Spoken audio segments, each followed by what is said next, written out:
Zee 24 तास एक पाऊल पुढे। पाणी जपून वापरायला पाहिजे अशीच काहीशी बातमी नागपूरच्या मध्य रेल्वेनं वाढत्या दुष्काळात पाणी वाचवायचं कसं याचं उत्तर दिलंय। पाहूया त्यांनी नेमकं काय उत्तर दिलंय।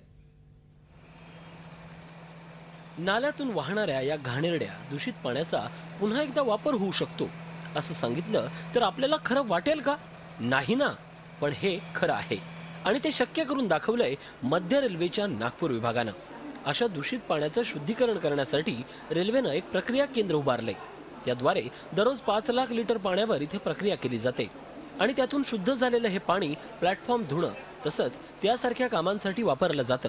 अशा प्रकारे पाण्यावर प्रक्रिया करून रेल्वे दररोज 5 लाख लिटर आणि महिन्याला 1.5 कोटी लिटर पाण्याची बचत करते। एक ही पानी को बार बार यूज करके करीब 4 to 5 lakh litres every day, हर दिन करीब इतनी क्वांटिटी का वाटर बचा पा रहे हैं। दुष्काळामुळे सध्या थेंब थेंब पाण्यासाठी जनतेला वणवण भटकावं लागतं। त्यामुळे दररोज 5 लाख लिटर पाण्याची बचत होणं अत्यंत महत्त्वाचं आहे। मध्य रेल्वेच्या नागपूर विभागानं पाणी वाचवताना पाण्यावर खर्च होणारे 25,000 रुपये देखील वाचवलेत। नागपूरकरांनी या योजनेचं स्वागत केलंय आणि असाच हा उपक्रम सुरू ठेवण्याची मागणी केली आहे। 5 लाख लिटर पाणी भेटतंय, आज लोकांना प्यायला पाणी मिळेल ना, लोकांना प्यायला पण नाही आहे। हे जे चाललंय ते चांगलंच आहे, अतिशय चांगलं आहे। रेल्वेनं सुरू केलेल्या या प्रकल्पापासून प्रेरणा घेत इतर शासकीय विभागाने देखील यासारख्या योजना राबवाव्यात ही अपेक्षा आता सर्वसामान्य नागरिक करू लागलेत।